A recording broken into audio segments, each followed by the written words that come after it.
kazi pamoja na tukue pamoja kuimarisha Kenya ni jukumu la Farm Kenya.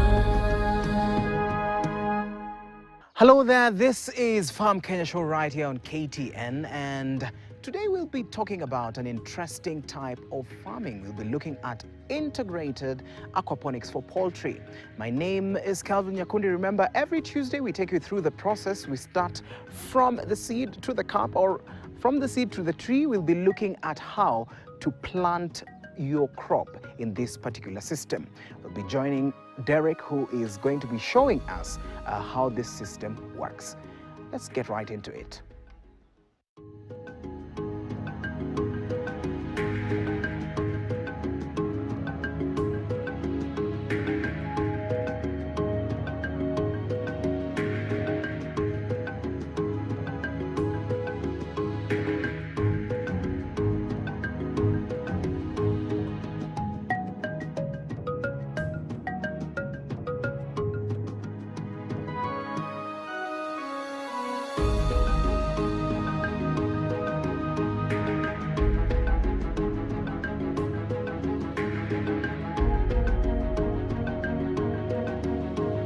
All right, we are now going to get into the process. Remember, today we are looking at integrated aquaponics for poultry. And we are here with Derek to show us the process. We'll be looking at some of the ways in which he mixes and makes sure that the plants are going through the process in order for them to feed the poultry. Karibu sana. Asante. All right, so you can show us what we have here. Yeah, so right here we have hydroponic media, okay, that we have prepared.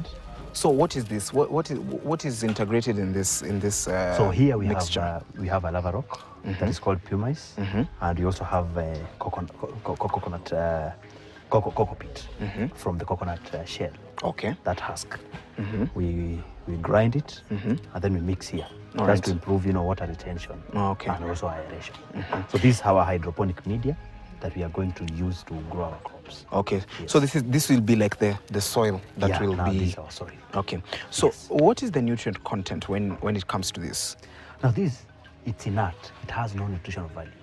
Its work is just to support the roots. Okay. Yes, so no nutritional value. It's actually inert. Okay. Why we are doing inert? So that we avoid soil-borne diseases. There are no microorganisms here. Okay. So there is no at any point that we're going to experience, diseases and pests related to soil, because we are not using soil. So it's inert. So the nutrition to the crops is going to come from elsewhere. Okay. Now from the fish pond. Okay. I'll show you later. All right. Yes. So can we place, because we have some cups here? Yeah, we have here, and then you actually see locally fabricated. Yes. Yeah. So instead of throwing this after you're done with the yogurt, we reuse it. Okay. So- So we are going to use this. Yeah. To. To grow our crops. Okay. So you just fill the cups with the hydroponic media, and it's ready. Up to the top. Up to the right? top. So I'm gonna get you the seedlings. Okay. These And are we the also have seedlings. We also have seedlings. So these are the seedlings. These are lettuce. Okay. As simple as taking it gently, and that's it. Yes. Let me place mine as well. So just ensure the roots are, filled, are covered well. Yes. That's it. Okay. So you have already transplanted. So this is ready to go into your system, your gross screen. Okay. And So this is now your farm. before we even move, when it comes to such a structure that we have, this small one, Yeah. what can someone do in order to make sure that at least it's the right one to use? Because I can see this is a plastic one, Yes. and we've put some holes there, Yes. I believe, for the roots to really get out. So some of the practices that someone can make sure that this is the right one to use. Yes. Yeah, good question. When you look at this, we have actually separated hair roots from nutrient roots. Okay. The way we have fabricated this, you realize there are some holes down here. Yes. Down here as well. Yeah. Yeah. to enable the roots, to draw water from the growth stream. And then we have some holes on the top. So the factors that you should consider that your roots are well aerated, and also they are free to develop. Because if you don't do that, if you don't fabricate well this cap, you will experience root rot. Okay. And eventually your crop will eventually die. Okay. So you really have to consider technicalities when it comes to fabrication of this. Okay. Ensure that it's well aerated, and also your roots are free to develop by themselves. All right. Yes. All right, so what's the next step from here? So from here, we have to transfer this to our farm. Okay. Which is here, what we are seeing here. All right. All right, let's move, and right. and you can show us where maybe we can place them. So you realize these are fabricated holes. So as simple as doing this, you see there's water inside there. Okay, there's water inside. Yes. Yes. And as simple as that, we are done. So when it comes to this structure, this particular structure, Yes. what goes into making it? And do you just use any plastic to make this structure? So that at least now from there we can understand how it works with this. Yes. Yeah, good question. We don't just use any plastic. Right, for this case we are using PVC because it's UV resistant to withstand harsh environments, and also to ensure that it's long lasting. And you are using also, this is also a plastic one. Also, it's going to be long lasting, and at no point will it have chemical interaction with the nutrient solution. At no point will you experience that. So it's as simple as this. We are using locally available materials, and we are fabricating it using local means. Yes. Just to ensure the technology is accessible and affordable to the common farmer. Because we are advocating this also to support youth, to support women, just to ensure we are making even our cities green, and eventually for resilient and sustainable food systems, which is our common goal. Okay. So I want to place mine. All right. I want to place mine somewhere. Place it here. Yeah. Let me place it here. That's it. So before we even move, now Yes. I want us to discuss about this structure. Yes. Because it's a very interesting structure. We have different levels and different steps, if we can call them. Yes. So what is this particular structure, and how is it contributing into this type of farming? All right, good question as well. So this is a vertical hydroponic system. As you see, we are not using soil because hydroponics is an art of growing crops without use of soil. So, and you realize we are embracing growing vertically. Yes. Right? We can go even as higher as we can, as long as we can access to go and harvest. Because the only thing we need to do is just to harvest, because the water is coming automatically. So we are embracing vertical, and there is no weeding in this particular system, and it's using actually almost 80% less water using this kind of farming. And you realize it's a circulating system. It's an automated system in that you are not losing water at any point. You are not required to come and fill the water manually, and actually you are doing a variety of crops on the same system. Okay. As you can see, we have mixed assorted vegetables on the same system. You can tell us what we have. Okay, like this one. What? This is the Swiss chard, which is called the normal spinach. Okay. Yes. And this one? This is kales. Okay. And you realize kales is most consumed. I mean, Of course, yeah, in the country, in Kenya, of course, kales is, and then we have lettuce, I believe. Lettuce. Yes. Yeah, lettuce. Okay. And all the way, we have broccoli. It's broccoli. You may not be able to differentiate at this stage. And then it's cauliflower. So all right. And spinach at the top. All right. So this particular structure, the way you've mentioned, the vertical type of planting that we have, of course, there are pipes at the end which are connecting to every other level that we have. What is that about, and why do we have this sort of piping system? Yes. You can just give us a little bit about that, so that at least we understand what is going on in this particular region. Yes. So this kind of, because we have different types of hydroponic systems, and this particular one is what we call nutrient film technique, or rather NFT, whereby the water comes all the way from one end of the pipe at the top, and it flows by gravity through all the pipes, by gravity. So you don't need to irrigate this or independently, just at the top.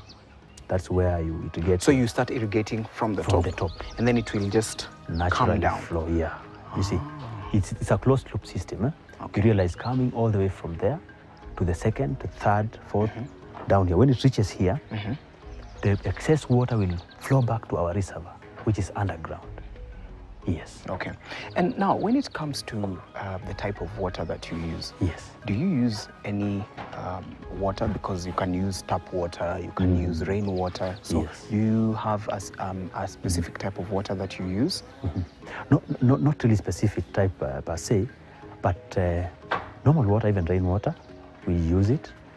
But in particular cases whereby we have to do water analysis, especially in the arsal region, sometimes you may find that water is too alkaline, and that may hinder the uptake of nutrients for our crops. So in rare circumstances is when we undertake water analysis, and that to help us whether to carry out filtration, or rather or we break the ions, rather the water molecules, to be able to to allow assimilation of nutrients in our crops.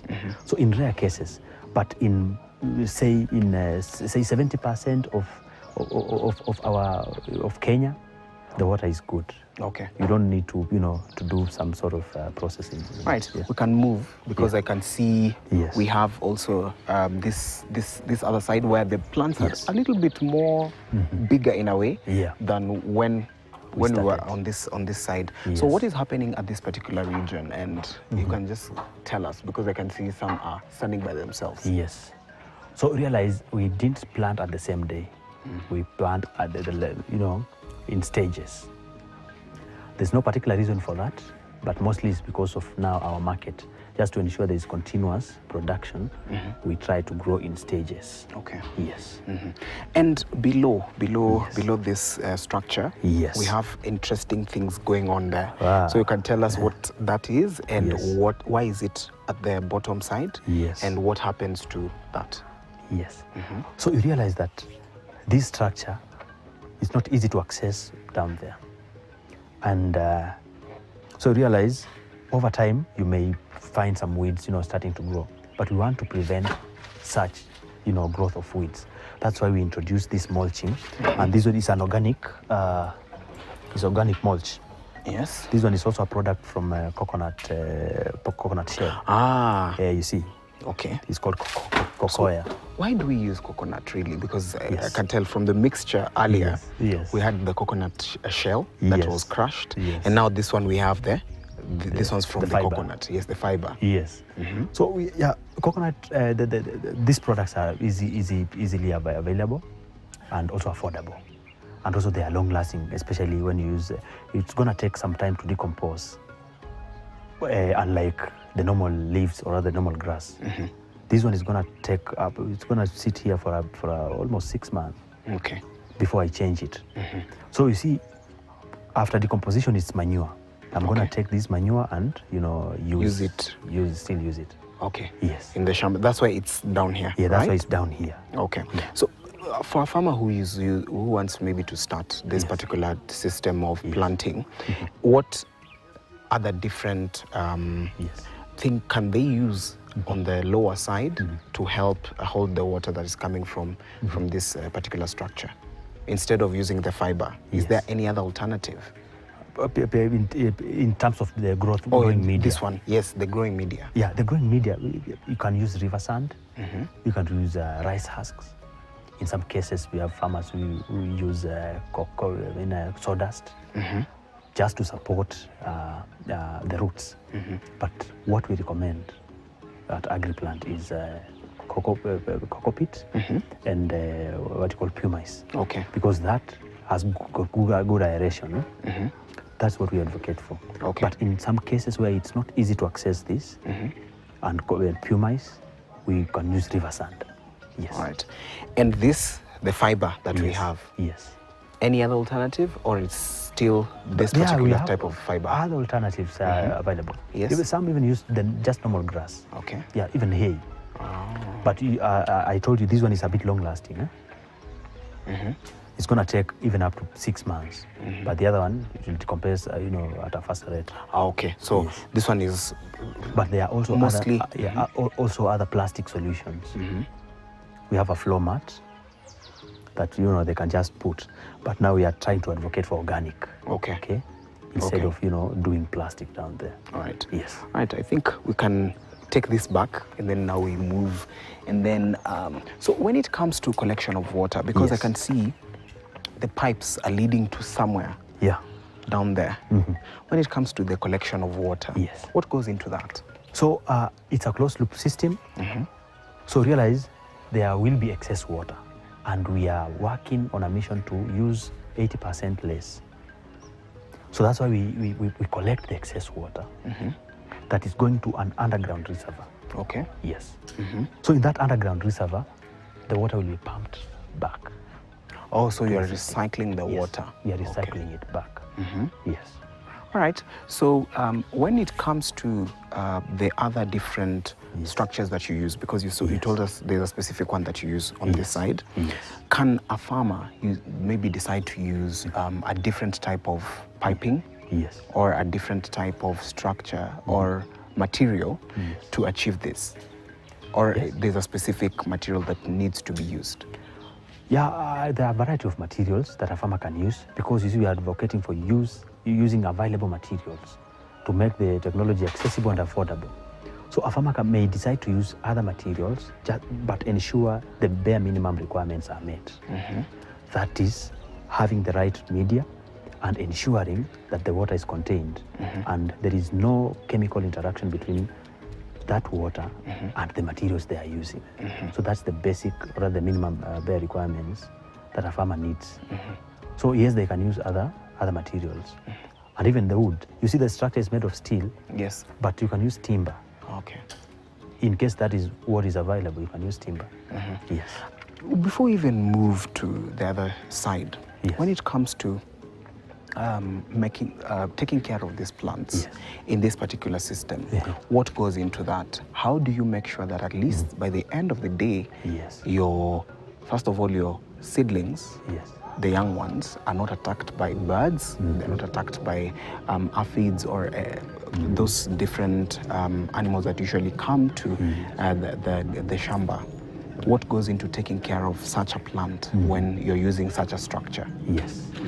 So another advantage of such a system, because hydroponics, we are trying to go soilless. We realize most of the diseases and pests that attack, crops, they are normally originating from soil. Okay. Most of they are soil-borne diseases. That's why from the beginning we are trying to do soilless, trying to manage, or rather to mitigate from the beginning of the process.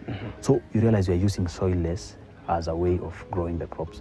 We have cut up to 70% of the chances of these being attacked by those diseases, soil-borne.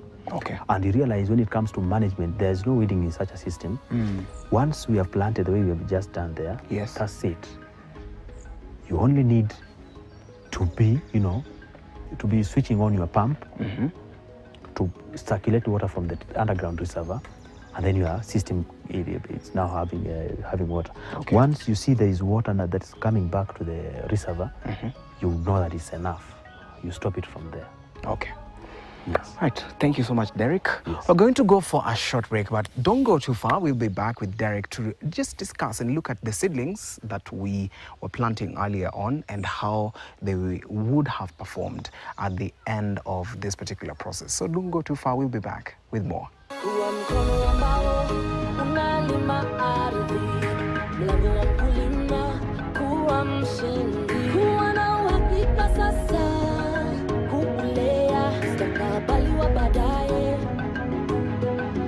Tufanye kazi pamoja na tukue pamoja, kuimarisha Kenya ni jukumu la Farm Kenya. Makofi ya the world champion baby. Na hii ni makofi ya Morphix. which absorbs the liquid 3 times faster na haiwezi leak even in 50 different movements. Renewed Morphix, ultimate quality. We are producing leather accessory products using leather that we source locally. So we produce things like belts, we produce shoes, we produce bags, we produce wallets, passport holders, anything that we can play around using leather to produce a product. We always are good to go to test it around, and at the end of the day we see what comes out of the initial thing, which was leather when you were beginning. You can be having an idea, but you know your idea is not what clients are looking for. You have to be able to look at everything that you're making, look at it from the point of what is the client saying. Once you are able to figure out what the clients want and you deliver what they want, then you'll be able to sell.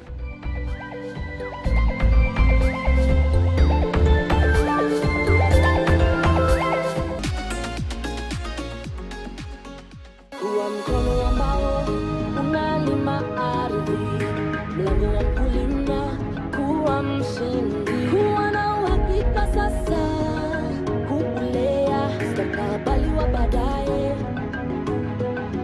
Tufanye kazi pamoja na tukue pamoja, kuimarisha Kenya ni jukumu la Farm Kenya.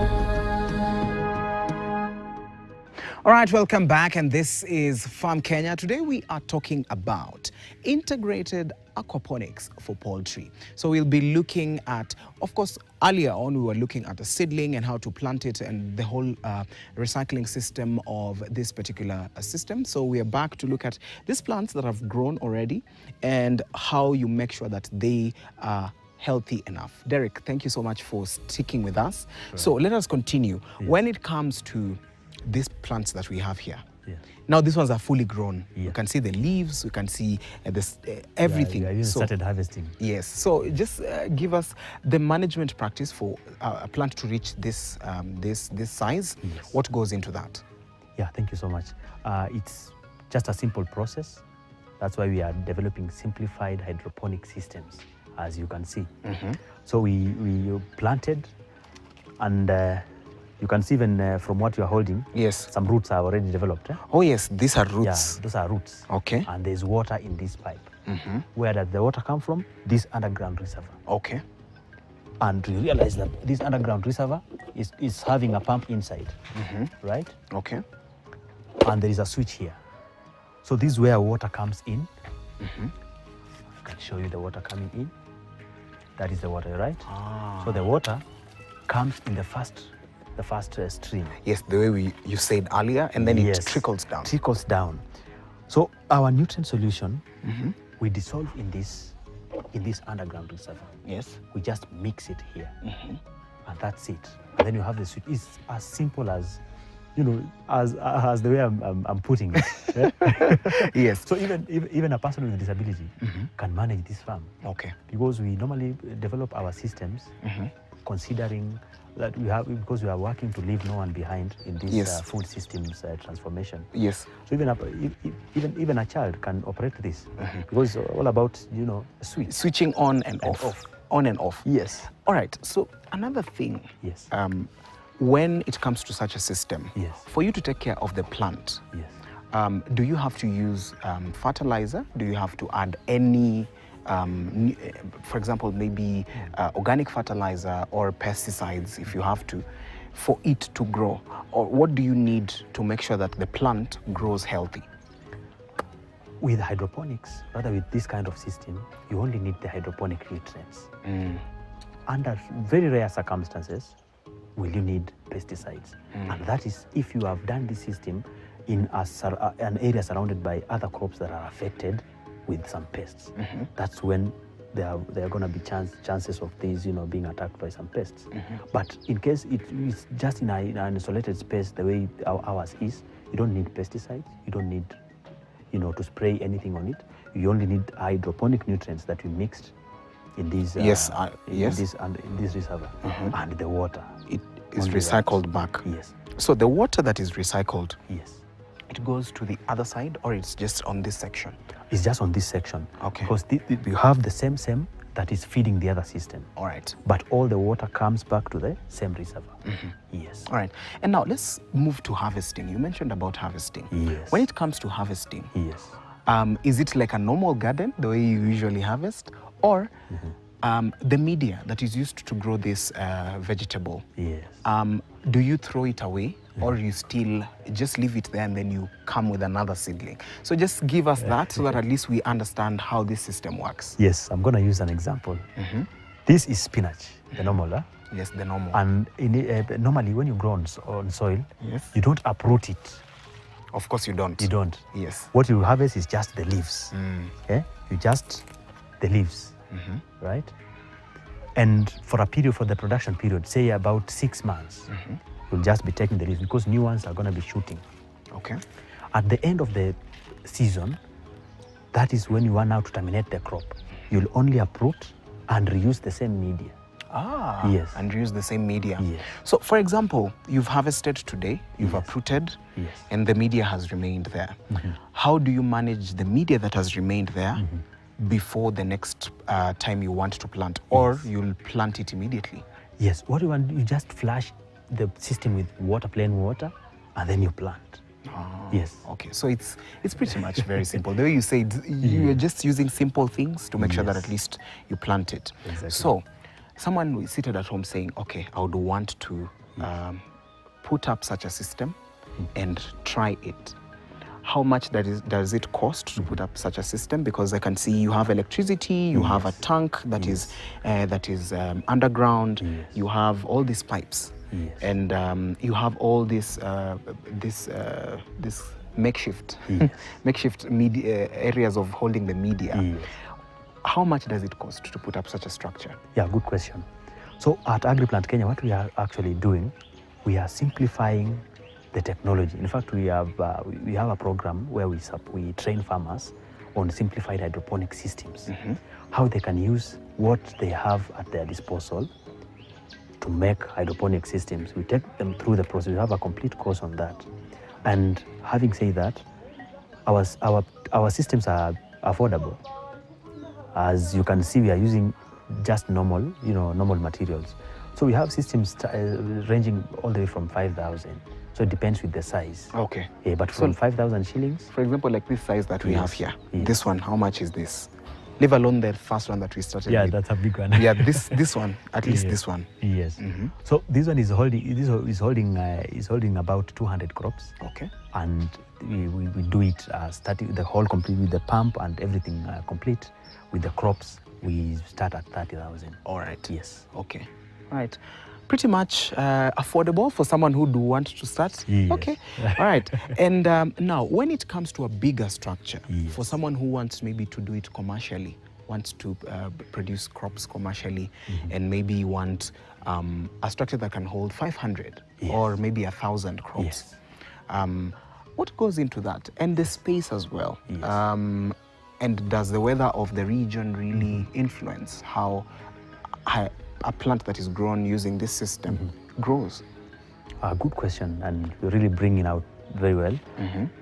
First of all, this is independent of, because you are not bound by seasons. Yes. Because you are doing it actually, an independent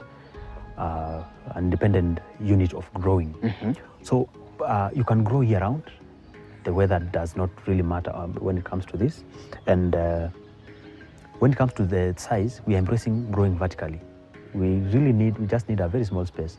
What we are seeing here, like the first system you saw, the bigger one, it's sitting on less than 8 square meter. That's a very small space. And you see we are growing around 400 crops.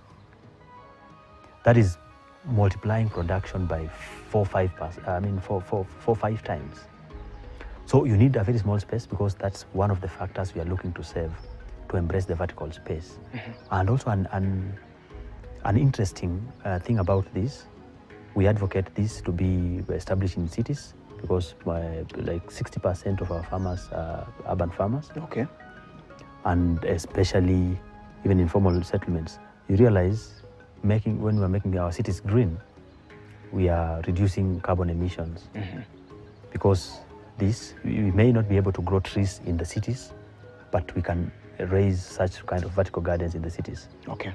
And realize we'll be producing food, making, you know, food and highly nutritious food available to the population, and as well combating issues of climate change. So space does not matter, because this you can even do on your balcony, on your to your backyard, on your rooftop. You can do this. All right. Let's move, because we are not, we've not finished. Yes. Now, there's this other place where we have the water moving to. So you can tell us what is planning to be done, maybe from that side to this side, and then to the end. To the end. So what we are doing here is an aquaponics system, whereby we are integrating aquaculture, that is fish farming, with hydroponics. So we are looking forward to utilize the waste from the fish as now the fertilizer for our crops. Okay. It's almost complete. We are just waiting to transplant.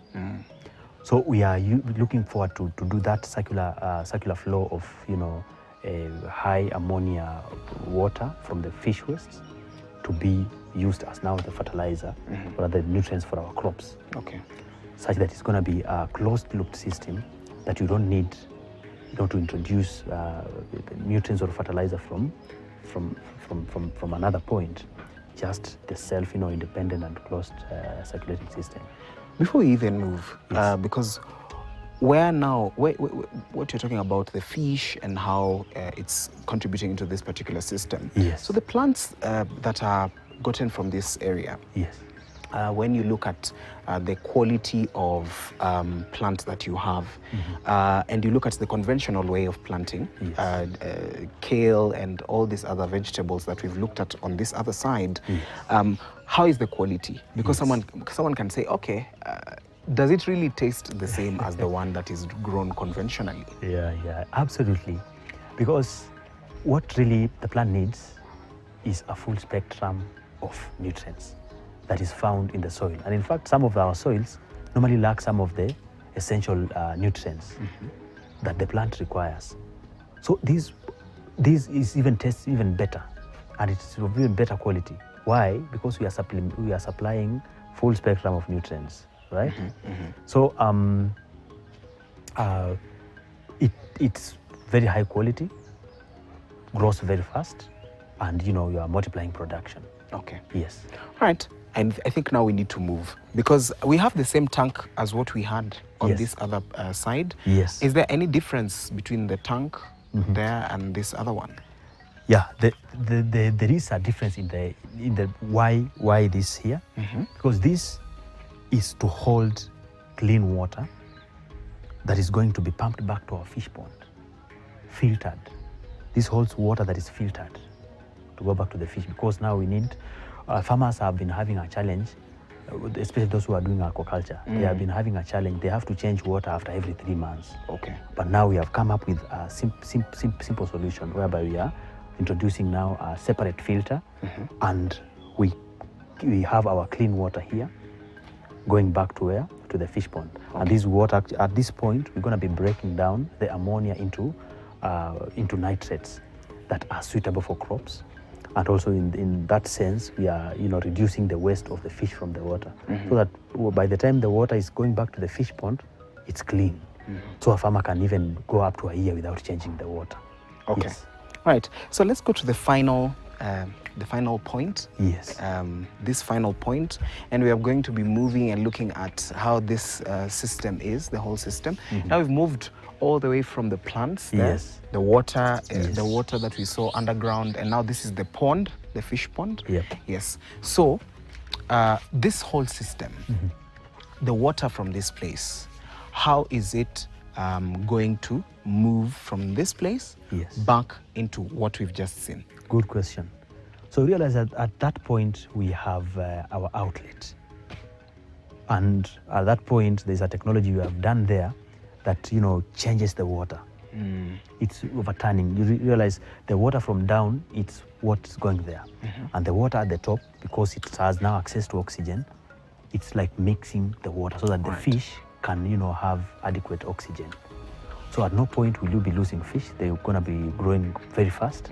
So from that point, you realize there is waste from chicken and waste from fish Yes. inside here. So it's very high, rich in ammonia. So it's gonna go to a filtration process over here. So as it goes through the filters, the water trickles underground. There is a pipe underground here, back to our reservoir by gravity. All right. Yes. So what is in the water from the fish? From the- Because you mentioned ammonia, yes? Yes. But how does this ammonia Yes. from the water from fish Yes. help in plant growth? Yes, good question. You realize ammonia is simply nitrogen in another form. Yes. And that's entirely what, especially the vegetables, horticultural, that's what they need. So it's essentially ammonia, nitrogen. So at this point, we just filter to get out the debris. You know, that's not, well recommended, well needed for the crops. Okay. What is needed is just the dissolved ammonia. And so the water that is passing here, it's completely high, rather rich in ammonia. Okay. That's going down there. So that tank is always very high, rich in ammonia. So at that point is where we break down that ammonia into now nitrates. Okay. From that reservoir you see there. So after we break down the ammonia, we pump into the hydroponic system. Okay. Whereby now the plants utilize it.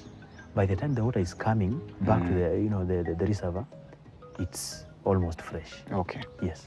And you mentioned about the filtration that goes on. Yes. What do you use to filter the water from this particular pond Yes. into the system? Good question as well. We have designed a charcoal filter. So at different stages, as you can see, it's a simple filter, just to make anything that any smallholder farmer can access. You realize the water is very clean. Yes, very, very Right? clean. This one is very clean. So Okay. you see these rocks, the ballast, sand, charcoal, it's coming all the way stage 1, stage 2. It has got a sieve here. This is a filter as well inside here. And then from this point, we can monitor how clean our water is.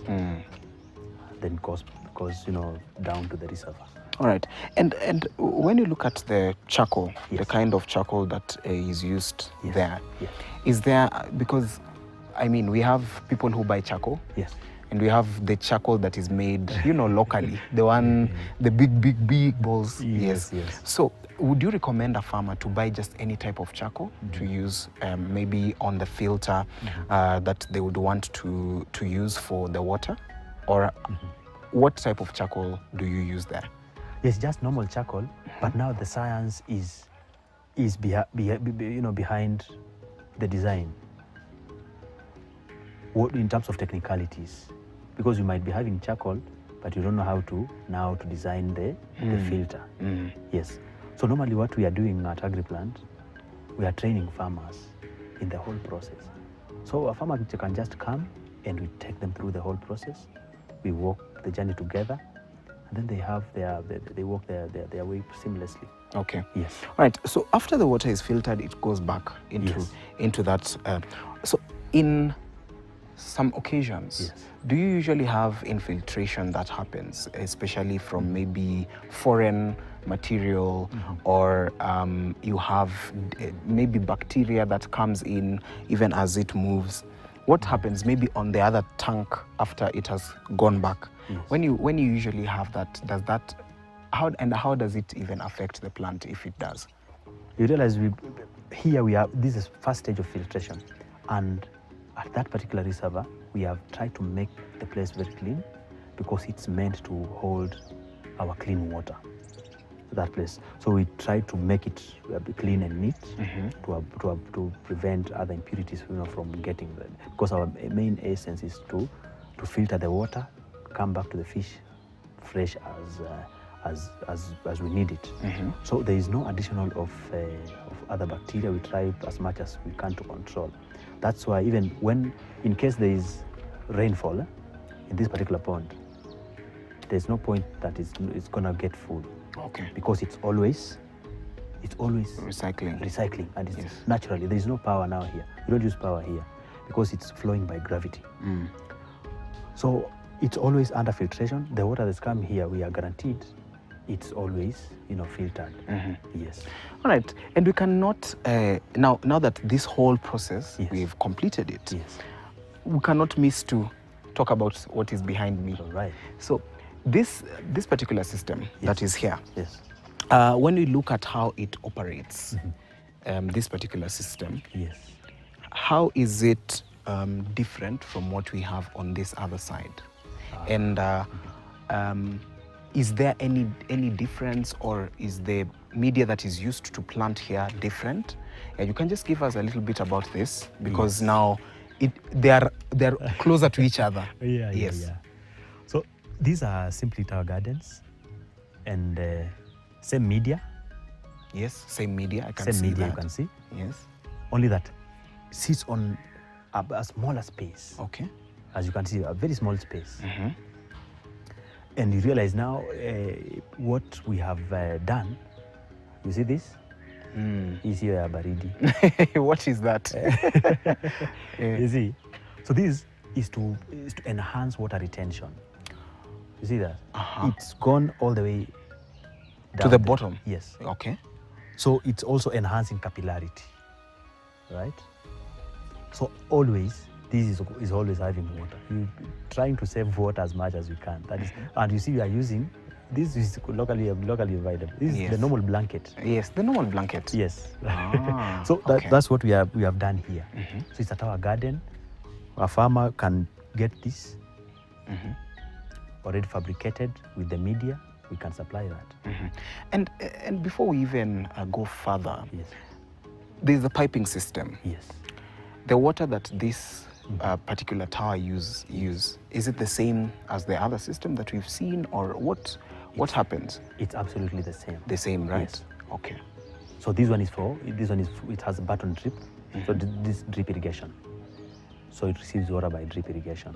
But a farmer who needs just a standalone system, we won't do this. We'll do a bottle dripper, like from the other towers that we're seeing. Okay. Yes. All right, so for the other system, Yes. when it comes to watering, how many times in a day do you water, or are you supposed to water a plant? Yes, good question. You only need to water once, and also depending on the weather. It's not, sometimes the weather it's just chilly.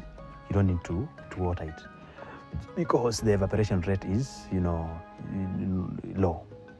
So even some other cases, we have designed our systems in that there is the minimum level of water that is retained in the system. So in some cases, you might even water 2 or 3 times in a week, depending on the weather and depending on the nutrition needs for the crop. Yes. All right, so Derek, thank you so much for joining us today and showing us this amazing system that you have. So when it comes to encouragement to the farmers and how they can reach you, you can just look at the camera so that at least you tell them where to find you, your social media platforms, and also how they can get this particular type of training. So thank you so much, Kelvin, for coming over. So at AgriPlant Kenya, we are a fast rising enterprise, and we are working with farmers. We have trained over 1,000 farmers over a period of 2 years across Kenya and even outside. And in a nutshell, what we do, we support them on climate smart agriculture. We do hydroponic farming, embracing vertical and urban farming. We do aquaponics, that is integrated aquaculture and hydroponic systems, smart irrigation, greenhouses, and even agronomy support, whereby we work with our farmers from production stage all the way to harvesting and even post-harvest handling in terms of value addition. So you can visit our offices along Wayaki Way at Kiamba, or reach us through the phone 0768650874. Our social media handles, agriplantKenya.com. Thank you so much. Thank you so much, Asante. Kabisa. Okay. All right, there you have it. Today we were looking at an integrated aquaponics system for poultry. We were looking at how you can grow your plant using this particular medium in order for your plants to grow in a healthy way. I believe you've learned something. My name is Calvin Nyakundi. Let's meet next time right here on Farm Kenya.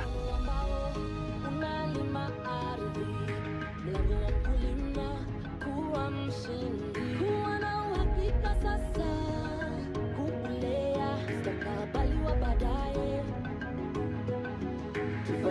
kazi pamoja na tukue pamoja. Kuimarisha Kenya ni jukumu